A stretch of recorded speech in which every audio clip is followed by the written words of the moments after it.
The twin moons of Zerthal hung low in the violet sky, casting ethereal shadows across the ancient temple grounds. Hazel's wrists burned where the crystalline bindings cut into her skin. Her arms stretched above her head as she hung suspended over the ceremonial altar. The air thrummed with an otherworldly resonance as thousands of Zerthalian priests chanted in their clicking, harmonious language.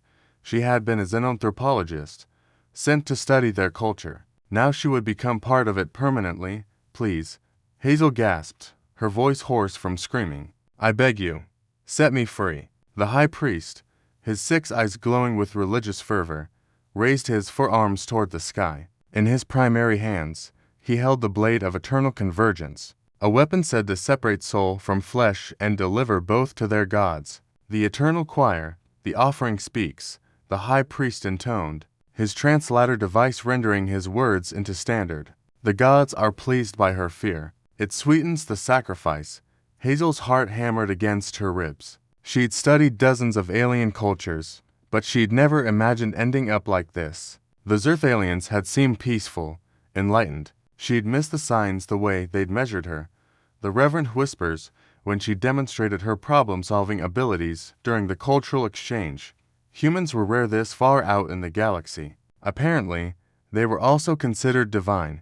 The chanting grew louder, building toward a crescendo. The blade began to glow with an inner light that made Hazel's eyes water. She pulled against her restraints, but the crystalline bonds only tightened, drawing thin lines of blood.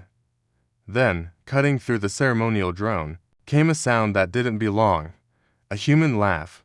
You know what I love about religious zealots? A male voice called out in perfect standard. You're all so focused on your rituals that you forget to post guards. Leo stepped out from behind one of the massive temple pillars, his hands casually tucked into the pockets of his worn combat jacket. His dark hair was disheveled, and there was a cocky grin on his face that Hazel had seen before, usually right before he did something spectacularly reckless. Leo. Hazel's voice cracked with relief and terror. Run.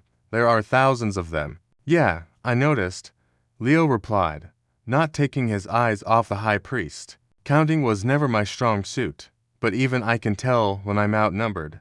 The chanting had stopped. Thousands of Zerthalians turned their multiple eyes toward the intruder. The high priest's body language shifted from reverent to outraged. Another human, he hissed. The gods provide abundantly today. Seize him. A wave of lesser priests surged toward Leo. He didn't run. Instead, he pulled his hands from his pockets, revealing two small metallic spheres. Here's the thing about humans, Leo said conversationally, as if he were discussing the weather. We're not gods. We're not divine. We're just really, really stubborn. He threw the spheres into the air. They exploded in a flash of brilliant light and a deafening sonic boom that sent the nearest Zerthalians tumbling backward, their sensitive auditory membranes overwhelmed. Leo was already moving. He sprinted toward the altar with the kind of speed that came from a child who'd spent in Earth's higher gravity. To the Zerthalians, adapted to their lighter world, he moved like lightning. The high priest recovered quickly, bringing the blade of eternal convergence down toward Hazel's suspended form. But Leo had anticipated this. He launched himself into the air, using a ceremonial offering bowl as a springboard, and caught the priest's primary arms mid-swing. What followed was less a fight and more a physics lesson. Leo twisted, using the Zerthalian's own momentum against him. The high priest, unused to physical combat and built for a world with 60% of Earth's gravity, found himself airborne. He crashed into the altar with a shattering of crystal and stone.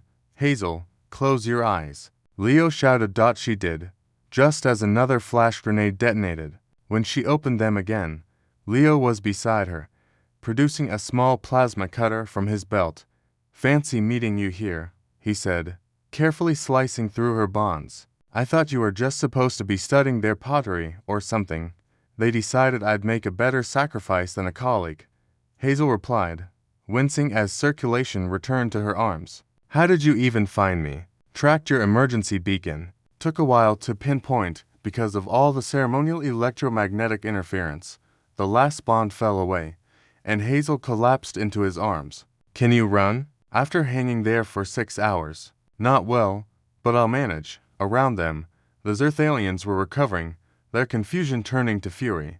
The high priest rose from the rubble, all 6 eyes blazing with rage.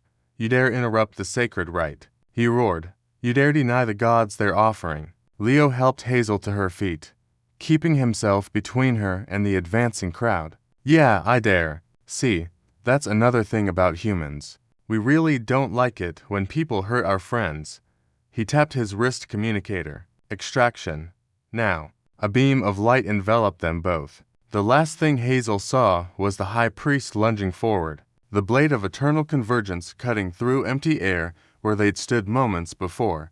Then they were aboard the Wanderer, Leo's battered scout ship. The Zerthalian temple shrinking in the view screen below them, Hazel collapsed into the co-pilot's seat, her whole body shaking. "Thank you," she whispered. "They were going to kill me."